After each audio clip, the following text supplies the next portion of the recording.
Imagine living in a country where food becomes too expensive to buy, jobs disappear overnight, and hope seems to vanish with each passing day. People line up for bread. Families sell their belongings just to survive, and many wonder if their nation will ever recover. In moments like these, history shows that desperate people often look for someone who promises easy answers. This is the story of how one of the darkest chapters in human history began. Not overnight, but through fear, economic hardship, political instability, and dangerous ideas. It is also a reminder that democracy, peace, and freedom can never be taken for granted. To understand how Nazi Germany rose to power, we must first travel back to the end of the First World War. In November 1918, World War I finally came to an end after more than 4 years of devastating conflict. Millions of soldiers and civilians had lost their lives. Entire cities lay in ruins, and Europe faced enormous challenges. Germany emerged from the war defeated. For many Germans, the end of the war was not only a military loss, but also a deep emotional shock. Many had believed their army was still capable of fighting. Instead, they saw their government accept defeat and agree to peace. The following year, in 1919, Germany was required to sign the Treaty of Versailles. The treaty placed full responsibility for the war on Germany and its allies. Germany lost territory. Its military was greatly reduced, and it was required to pay massive financial reparations to the victorious countries. Many Germans viewed these conditions as harsh and humiliating. The country's economy struggled under the weight of debt and reconstruction. Political disagreements became common, and many people lost confidence in their leaders. Then, the situation became even worse. During the early 1920s, Germany experienced severe inflation. Prices rose so quickly that money lost its value, almost overnight. Workers received their wages, only to discover that by evening those wages could buy far less than they had in the morning. People carried baskets and wheelbarrows filled with banknotes just to purchase everyday items. Some families burned stacks of paper money because it was cheaper than buying firewood. Imagine working your entire life, saving every penny, only to wake up and discover that your savings could no longer buy a loaf of bread. Fear spread across the country. People wanted stability. They wanted jobs. Most of all, they wanted hope. Although Germany later experienced a short period of economic improvement, that recovery did not last. In 1929, the Great Depression began. Banks collapsed, businesses closed, factories stopped producing. Millions of Germans lost their jobs. Unemployment reached levels that few people had ever imagined. Families once considered comfortable suddenly struggled to survive. Many people believed that the existing political system was unable to solve the country's problems.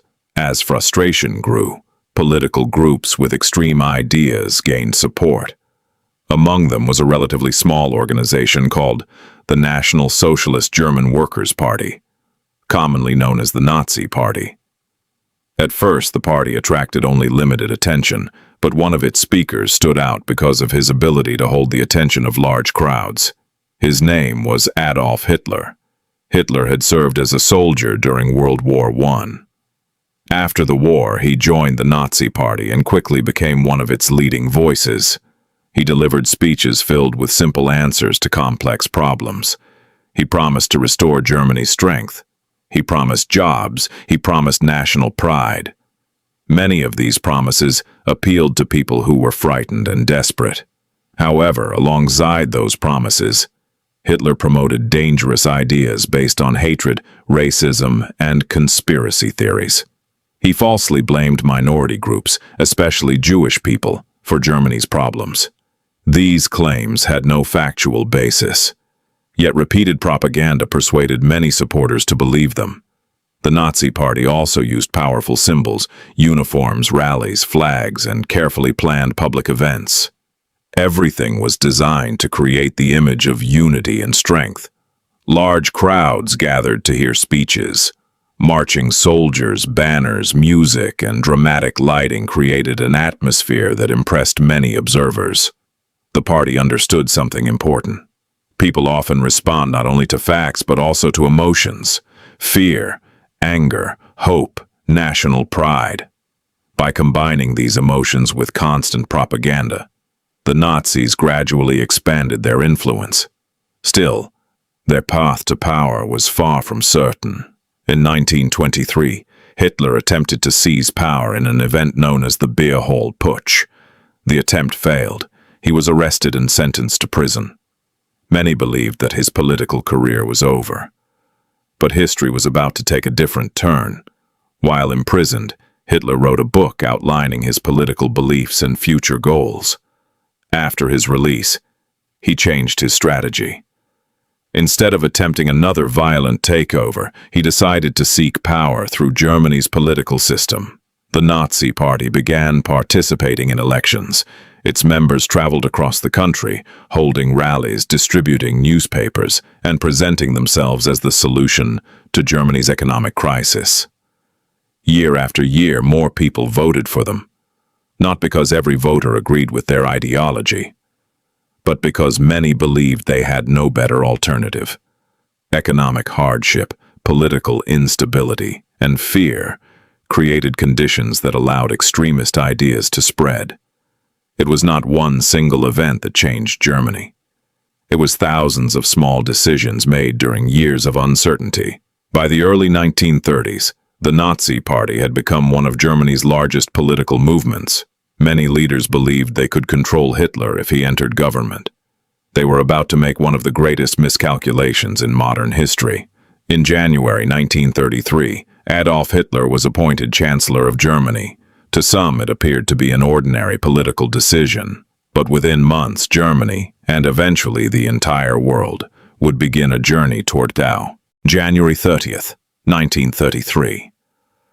At first, it seemed like just another day in German politics. President Paul von Hindenburg officially appointed Adolf Hitler as Chancellor of Germany. Many politicians believed they could control him. They thought he would simply lead a coalition government like many leaders before him. They were wrong.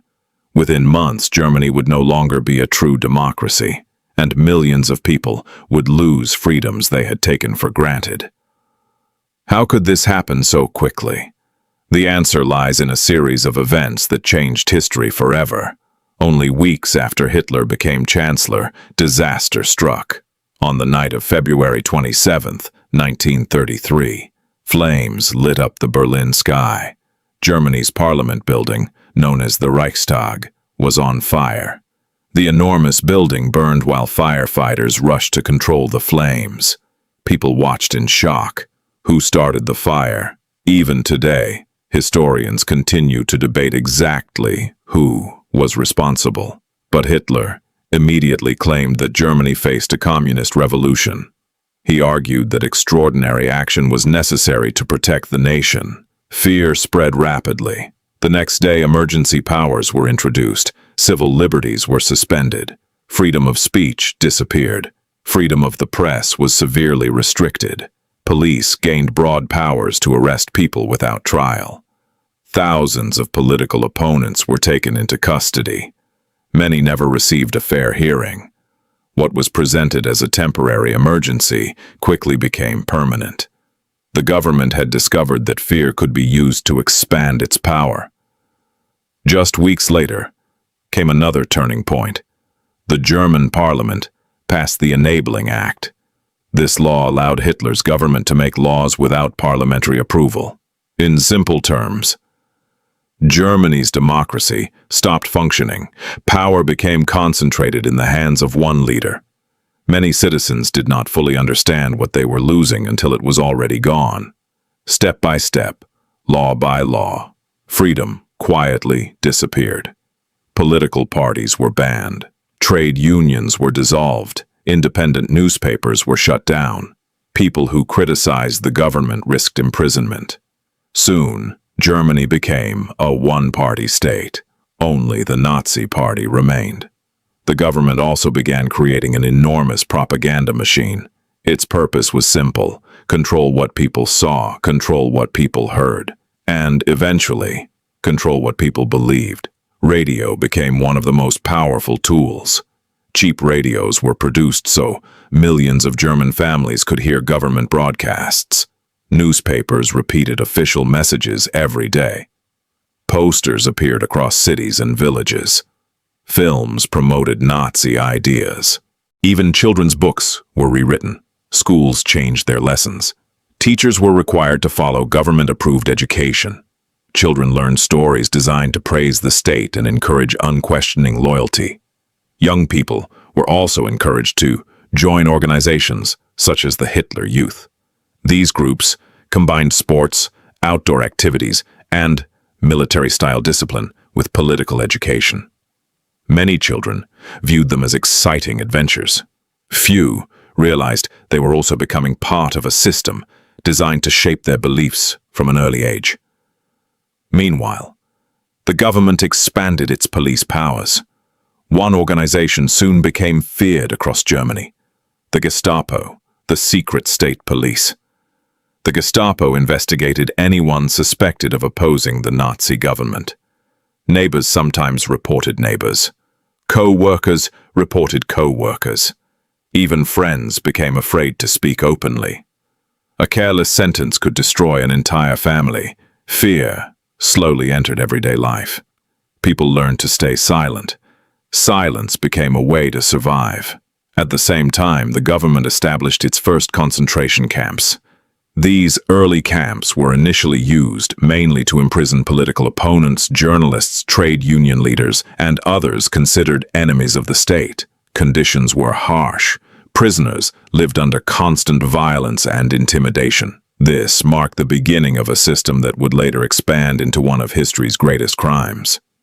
But inside Germany, many citizens noticed something different. The economy began improving. New highways called the Autobahn were built. Construction projects created jobs. Factories increased production. Unemployment fell significantly. Many families experienced greater financial stability than they had during the Great Depression. For some Germans, life appeared to be improving. This created an important illusion. Many people judged the government mainly by economic success while ignoring the loss of democratic freedoms. It is one of history's most important lessons. Economic progress alone cannot replace freedom, justice, and human rights. As the Nazi government became stronger, its racial policies also became more aggressive.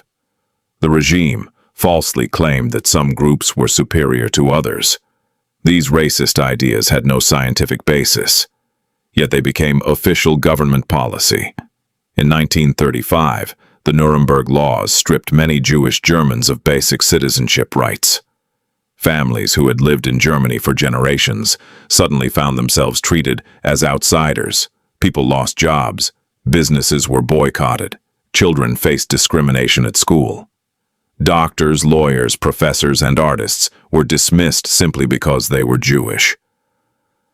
Many people who had once considered themselves ordinary German citizens suddenly realized their country no longer accepted them. Then came another terrifying night, November 9th to 10th, 1938. A coordinated wave of violence swept across Germany and Austria. Jewish homes were attacked, businesses were destroyed, synagogues were burned, thousands of people were arrested. Broken glass covered the streets. The event became known as Kristallnacht, or the Night of Broken Glass.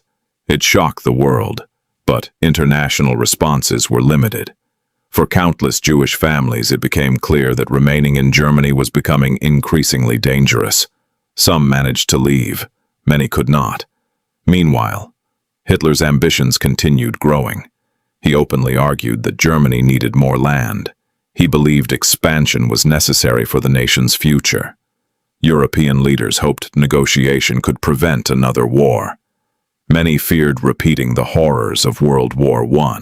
They chose compromise again and again, but compromise did not stop aggression.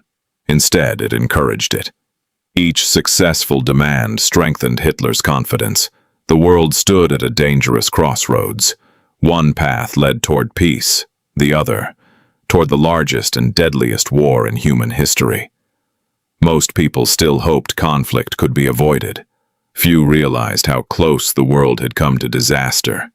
Everything was about to change. September 1st, 1939.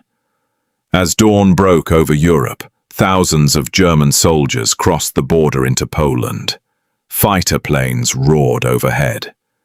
Tanks rolled across open fields. Cities awoke to the sound of explosions. In just a few hours, the Second World War had begun. For years, Adolf Hitler had promised that Germany needed more land to secure its future. He called this idea Lebensraum, or living space, but achieving that goal meant invading neighboring countries. Only 2 days after the invasion of Poland, Britain and France declared war on Germany. Europe was once again at war. But few people could imagine how devastating this conflict would become. The German military launched a new style of warfare called blitzkrieg, meaning lightning war. Instead of fighting slow battles like World War I, German forces attacked with incredible speed. Tanks broke through enemy lines. Aircraft bombed military positions. Infantry advanced immediately behind them. The strategy overwhelmed many defending armies before they could organize. Within weeks, Poland had fallen. The world watched in disbelief. Could anyone stop Germany? The answer, at least for a while, was no. During the following months, German forces captured country after country: Denmark, Norway, Belgium, the Netherlands, Luxembourg. Then came France. Many believed France possessed one of Europe's strongest armies. Yet, in only 6 weeks, German forces defeated it. On June 14, 1940, German troops entered Paris. The iconic city fell without the long siege many had expected. For millions of people, it seemed as though Nazi Germany had become unstoppable. Across Europe, fear spread rapidly. Families fled their homes. Governments collapsed. Millions suddenly found themselves living under occupation. But one country refused to surrender: Britain. Standing across the English Channel, Britain faced the threat of invasion. Before German troops could cross the sea, they first needed control of the skies. This led to the Battle of Britain. For months, German aircraft launched repeated attacks against British cities and military bases. Night after night, sirens echoed through London. Families hurried into underground shelters. Bombs destroyed homes, factories, and historic buildings. Yet despite the constant attacks, Britain continued to resist. The German air campaign failed to break British determination. For the first time, Hitler's plans had been stopped. Meanwhile, the war continued expanding. In June 1941, Hitler made one of the most important and disastrous decisions of the entire conflict. He launched Operation Barbarossa, the invasion of the Soviet Union. It became the largest military invasion in history. More than 3 million German soldiers advanced across an enormous front stretching hundreds of miles. At first, the German army achieved remarkable success. Entire Soviet armies were surrounded. Millions of prisoners were captured. German commanders believed victory was only months away, but they underestimated 2 powerful enemies: distance and winter. As temperatures dropped below freezing, vehicles stopped working, fuel froze, weapons malfunctioned, soldiers lacked proper winter clothing. The advance slowed, then it stopped. The Soviet Union fought back with extraordinary determination. The invasion that was meant to secure Germany's future became one of the turning points that would ultimately lead to its defeat. But while battles raged across Europe, an even darker tragedy unfolded behind the front lines. Long before the war began, the Nazi government had introduced racist laws against Jewish people and other groups it targeted. As German forces occupied more territory, persecution intensified. Jewish families were forced into overcrowded ghettos. Many were stripped of their homes, businesses, and possessions. They lived under terrible conditions, facing hunger, disease, and constant fear. Soon, the persecution escalated into systematic mass murder. The Nazi regime established extermination camps where millions of innocent people were killed. Jewish men, women, and children were the primary targets. But the victims also included Roma communities, people with disabilities, political prisoners, Soviet prisoners of war, Jehovah's Witnesses, and many others whom the regime considered undesirable. This genocide became known as the Holocaust. Approximately 6 million Jewish people were murdered. Millions of other victims also lost their lives. The Holocaust remains one of the greatest crimes against humanity ever committed. It stands as a warning of what can happen when hatred, racism, propaganda, and unchecked government power replace human dignity and the rule of law. Even during these terrible years, acts of courage continued. Across occupied Europe, ordinary people risked everything to save lives. Some hid Jewish families inside their homes. Others forged documents. Many joined resistance movements, gathering intelligence, sabotaging enemy operations, or helping refugees escape. Some paid for these actions with their own lives. Their bravery reminds us that even in history's darkest moments, human compassion can survive. By late 1941, the war expanded even further. After the Japanese attack on Pearl Harbor, the United States entered World War II. The conflict had become truly global. Millions of soldiers fought across Europe, North Africa, Asia, and the Pacific. Factories worked day and night. Entire economies focused on war production. Families across the world waited anxiously for letters from loved ones serving overseas. Then came another turning point. The Battle of Stalingrad. For months, one of the bloodiest battles in history raged inside a single city. Street by street, house by house, room by room, the fighting was relentless. When the battle finally ended in early 1943, Germany had suffered a devastating defeat. An entire German army surrendered. The victory marked a major turning point. From that moment onward, Germany was increasingly fighting a defensive war. The Allies began pushing back from every direction. In North Africa, German forces retreated. In Italy, Allied armies advanced north. Across occupied Europe, resistance movements grew stronger. The balance of power was beginning to change. Still, the war was far from over. Millions more would die before peace finally returned. Cities continued burning, families remained separated. Entire generations carried the weight of unimaginable loss. The Nazi regime, once believed to be unstoppable, was beginning to collapse under the pressure of a global coalition determined to defeat it. But the final chapter had yet to be written. As Allied forces closed in from the west, and Soviet armies advanced from the east, Germany itself would soon become the battlefield. Its cities would face destruction. Its leaders would confront the consequences of the war they had started. And one of history's most powerful dictatorships would come to an end.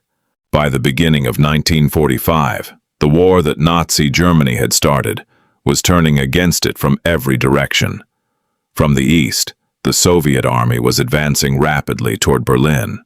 From the west, American, British, Canadian, and other Allied forces crossed into Germany. The country that had once conquered much of Europe was now fighting for its own survival. Cities that had once celebrated military victories were now filled with fear. Buildings lay in ruins. Railways had been destroyed. Factories stopped producing. Millions of civilians searched desperately for food and clean water. Families who had once believed promises of victory now struggled simply to survive another day. The dream of an unstoppable empire had become a nightmare. Yet Adolf Hitler refused to admit defeat. Inside an underground bunker beneath the streets of Berlin, he continued issuing military orders. even though many of the armies he commanded no longer existed. Maps covered the bunker walls. Officers reported disastrous news every day. Entire divisions had been destroyed. Communication lines were broken. Supplies were running out. Still, Hitler believed Germany could somehow reverse the war. Reality, however, told a different story. In April 1945, Soviet forces entered Berlin. Street after street became a battlefield. Explosions echoed through the city. Buildings collapsed. Smoke covered the skyline. Ordinary civilians found themselves trapped between advancing armies and the collapsing Nazi government. Every hour brought more destruction. The Battle of Berlin became one of the final and most brutal battles of World War II in Europe. As Soviet troops moved closer to the center of the city, the end became impossible to ignore. On April 30th, 1945, Adolf Hitler died by suicide inside his underground bunker. His dictatorship, which had brought unimaginable suffering across Europe, was effectively over, but the fighting continued for several more days. Finally, on May 8, 1945, Germany officially surrendered. Across Europe, church bells rang. People filled the streets. Strangers embraced one another. For millions, the nightmare of war had finally ended. The day became known as Victory in Europe Day, or VE Day. Yet celebration mixed with sorrow. Entire cities had been destroyed. More than 60 million people had died during World War II. Countless families had lost parents, children, brothers, sisters, and friends. The war had left scars that would remain for generations. As Allied soldiers entered concentration and extermination camps, they discovered scenes almost impossible to imagine. Thousands of starving survivors waited behind barbed wire. Many were too weak to stand. The world began learning the true scale of the Holocaust. Photographs and eyewitness accounts shocked people across the globe. The evidence revealed systematic murder carried out by the Nazi regime against millions of innocent people. The international community realized that these crimes could never be forgotten. Justice had to be pursued. In 1945, the Allied nations established the Nuremberg trials. For the first time in history, senior political and military leaders were prosecuted before an international court for crimes against peace, war crimes, and crimes against humanity. The trials lasted nearly a year. Evidence filled thousands of documents. Witnesses described unimaginable suffering. Film footage recorded inside the camps was presented to the court. The world listened. Some Nazi leaders were found guilty and received prison sentences. Others were sentenced to death. The trials established an important principle that still guides international law today. No leader is above the law. Following orders is not an excuse for crimes against humanity. Individual responsibility matters. The lessons of World War II changed the world. In 1945, nations came together to create the United Nations, hoping to prevent another global conflict. New international agreements strengthened human rights. Countries worked to rebuild Europe. Germany itself faced enormous challenges. The country was divided into occupation zones. Families were separated. Cities had to be rebuilt almost from nothing. It would take decades for Germany to recover. Today, Germany is one of the world's strongest democracies. Its schools teach the history of the Nazi period openly. Museums, memorials, and former concentration camps preserve the memory of the victims. The purpose is not to create guilt for future generations. The purpose is remembrance. Because remembering history helps prevent repeating it. The story of Nazi Germany teaches us that democracies are often weakened, gradually, not suddenly. Freedom can disappear step by step. Hatred often begins with words before it becomes violence. Propaganda becomes dangerous when people stop questioning what they hear. History also reminds us that ordinary people make extraordinary